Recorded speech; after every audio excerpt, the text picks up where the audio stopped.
Hi everyone, welcome back. Thanks for joining us today. We've got a brand new story to share with you.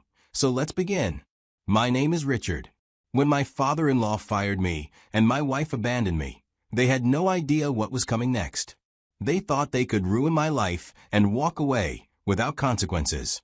But that's not what happened. You're going to hear everything. From the beginning. From the calm, before the storm. And when we're done, you'll understand exactly why I didn't raise my voice. I didn't need to.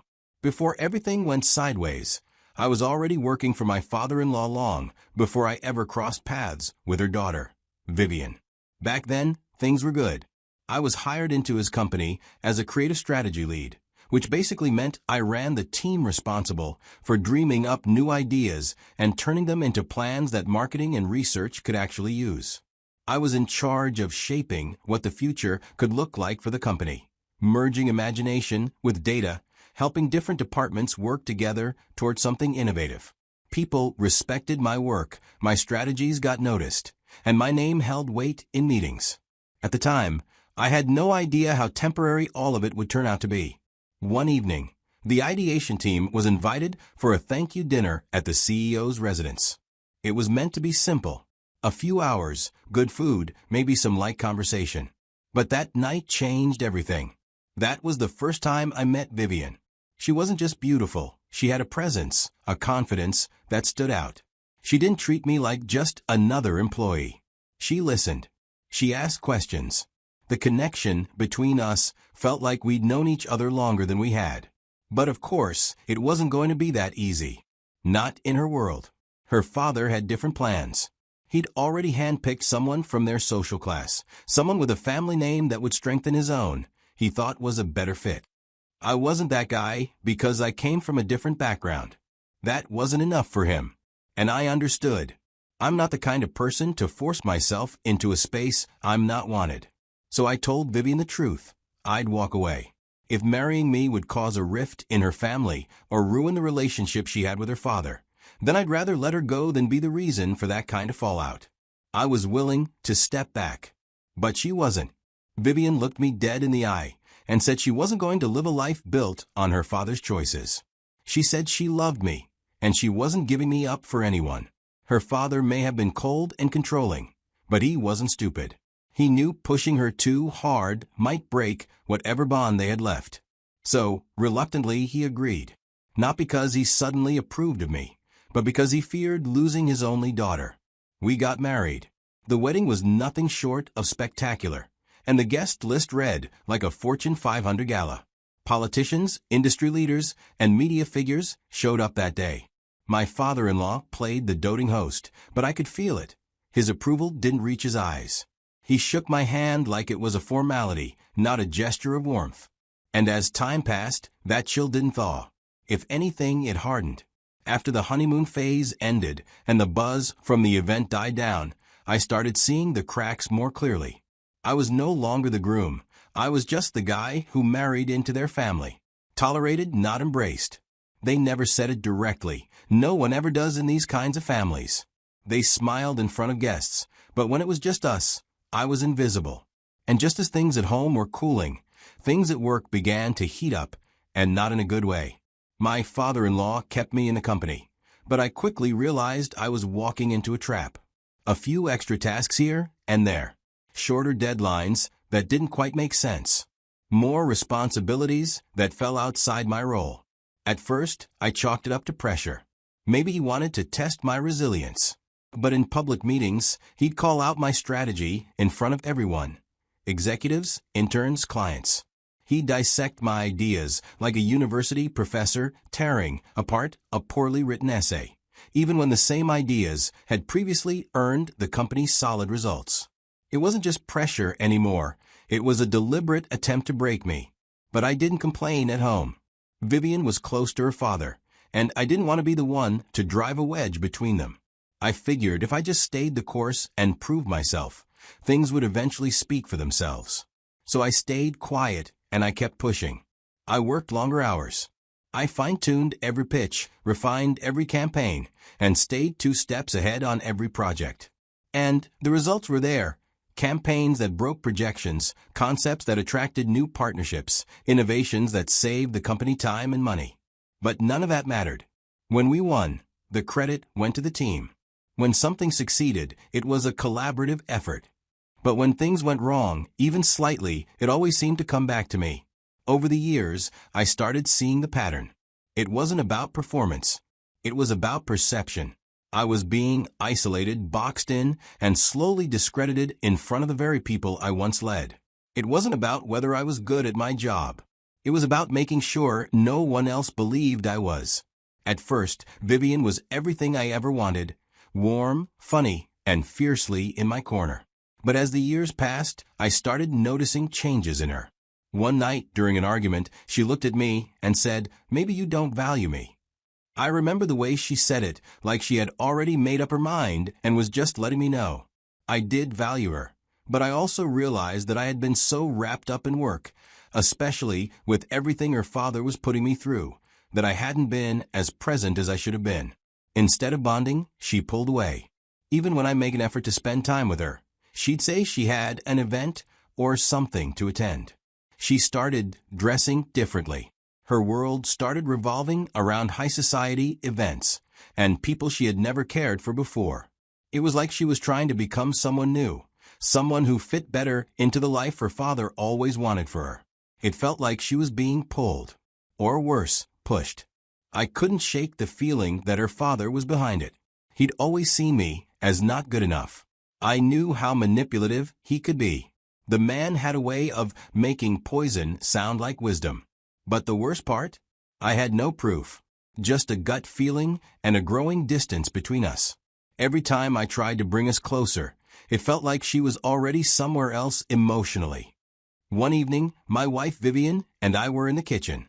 She was showing me some pictures from her phone, which she had taken from a high society event she attended, which she thought was cute. The screen dimmed, and instinctively, I reached to tap it and bring the brightness back up. I swiped by mistake. The photo that came up next was Vivian, lying on the chest of another man I identified as one of the top executives at our company. This particular man had made it his mission to frustrate every plan, question every move I made in meetings, and block every promotion I might have earned. He was the errand boy of my father-in-law. When she saw it, her reaction was immediate panic. She yanked the phone out of my hands so fast you'd think it was on fire. Before I could even say a word, she was already on her feet, storming out of the room like I had done something wrong. I followed her, of course. I asked her what I just saw. I needed answers. But what I got was deflection. She got defensive, said I was imagining things, that I must have swiped into an old photo she had saved by mistake, that I always jumped to conclusions. The worst part? She refused to show me the phone again, kept it locked. I stood there, being made to feel like I was crazy for reacting to the truth right in front of me. That night changed everything, not just in my marriage, but in my understanding of what had been happening at work. The executive in that photo was the same guy who had been leading the quiet attack on my reputation in the company. Suddenly, all the pieces clicked. The blocked approvals, the mysterious rumors, the subtle efforts to make me look like I was losing touch with the team. He wasn't just sabotaging my work. He was sleeping with my wife while doing it. I didn't tell anyone. I just disconnected because I knew what was coming, and I knew I had to prepare for it on my own. From that moment forward, I started backing up every project I was involved in, every innovation, every strategy one had helped create. I saved everything in encrypted folders and external drives that no one had access to but me. And then I stopped giving my best. I stopped putting my most valuable work on paper. If they were going to take me down, they weren't going to take my mind with them. And sure enough, not long after, the hammer dropped. A major campaign I had been leading suddenly got leaked. Confidential files, blueprints, strategic reports leaked to the press. The backlash was instant. Angry clients, embarrassed partners, and fingers pointing at me. They said it was my responsibility, that I had failed, and I must have been careless. But I wasn't. I knew exactly what I was doing. The sabotage came from inside. I was sure of it. But no one stood up for me. Not one person in that room defended me. A week later, I walked into the office thinking I was going in for a standard performance review. But the minute I stepped into that boardroom and saw who was seated, I knew something was off. HR was there. My father-in-law was there. The executive my wife had been sleeping with was sitting next to them, and a lawyer I'd never seen before. They didn't waste any time with small talk. The head of HR opened a folder and said I had failed to meet expectations. I tried to process the words, thinking maybe this was some kind of setup, but it got serious when they said, effective immediately, you're being terminated. I sat there, staring at them. I didn't say anything. What was the point? They handed me a severance package. I had poured years into that company. I gave them ideas, solutions, and sleepless nights. Still numb, I stepped out of that room and called Vivian, my wife, to inform her of what her father had done. She didn't pick up. Not once. I called again. Straight to voicemail. Texted her, nothing. I got home, and when I opened the front door, I noticed something was wrong. My boxes were stacked near the entrance with my clothes folded like they were being returned after a long-term rental. My shoes lined up as if I were being politely evicted from my own life. Vivian was standing in the hallway, arms folded, no emotion on her face. She didn't even give me time to ask what was going on. She just said, it's time for a fresh start. Then she handed me a brochure for homeless shelters. I looked down at it, then back at her, trying to understand if this was some kind of sick joke. It felt like I was a stranger she had finally gotten rid of. She could do this because the house we had been living in was gifted to us by her father, and it was technically company-owned, which meant now that I was out of the company, I was out of the house too.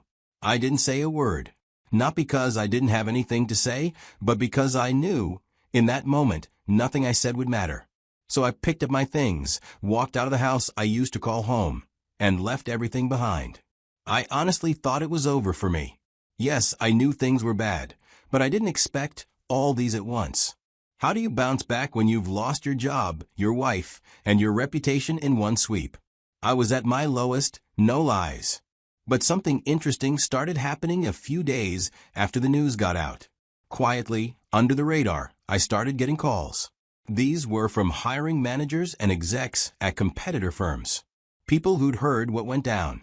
They didn't believe the official story. Some of them had worked with me before, others had seen the impact of my work from the outside.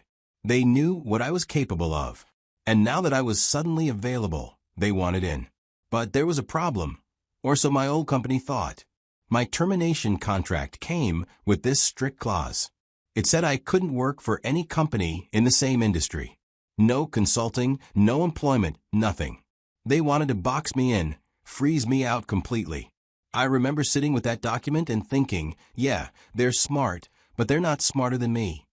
Because here's what they missed. They never said I couldn't sell what I knew. They assumed that because I was gone, I wouldn't have access to anything valuable.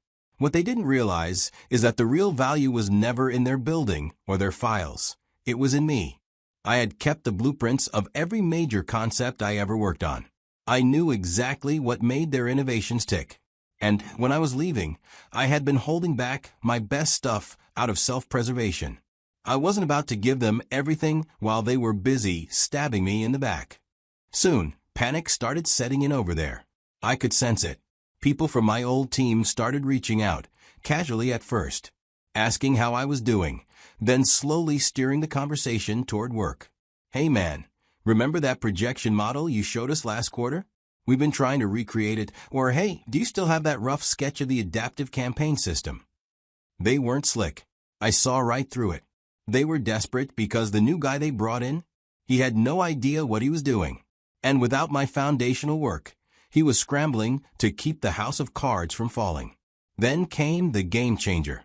A multinational company based in the Netherlands, with operations in the U.S., reached out through a third party. They knew what had happened. They didn't care about NDAs or petty politics. What they cared about was what I could bring to the table. And I laid it out. I sold them the exact framework, strategy systems, and creative pipelines that made my ex-father-in-law's company successful in the first place. The same stuff that had driven their innovation edge for years. Only now, I enhanced it even further. The moment they deployed those systems, it was like watching a tidal wave hit the market. They didn't just compete, they crushed it. Within months, their market share doubled, then tripled. My old company couldn't keep up. They were bleeding clients. Their edge? Gone. Their secrets? Now modernized as someone else's weapons. By the time the money started rolling in, I had already detached from everything that once weighed me down. The company that bought the ideas I had held back paid me millions. I started living freely, bouncing between cities like Amsterdam, Tokyo, and Cape Town. I had no real home because the world became my home. For the first time in a long while, I wasn't waking up to pressure, deadlines, or that constant feeling of being watched, evaluated, and judged. There was no wife giving me the silent treatment. No father-in-law undermining me in meetings. No masked enemies pretending to be colleagues. Just me, peace, and a whole lot of freedom. But as I found peace, their world was collapsing. Desperation started leaking through their polished fronts. First, it was a few emails, polite, fake-friendly tones. We'd like to discuss a possible collaboration. Then came the apologies. Let's start fresh. Misunderstandings happen. After that, the tone turned desperate. Please, Richard. The company needs you. Vivian wants to talk. Can we set up a call? One message even had the nerve to say, we were wrong, but you should understand it was never personal. Funny how people remember your worth when your absence starts costing them real money. My inbox became a museum of regret. I never replied. I didn't have to. And now, standing on the other side of it all, there are a few things I've come to understand. First, loyalty without boundaries will get you burned. I gave too much without asking if it was being received with respect. Second, never let people guilt you out of your instincts. I knew something was off, and I stayed quiet to keep the peace. That silence almost destroyed me. Third, protect your value. Not everything you know needs to be shared with people who don't appreciate it. Hold something back for yourself. And finally, revenge isn't always loud. Sometimes it's just you winning quietly while they sit in the mess they made.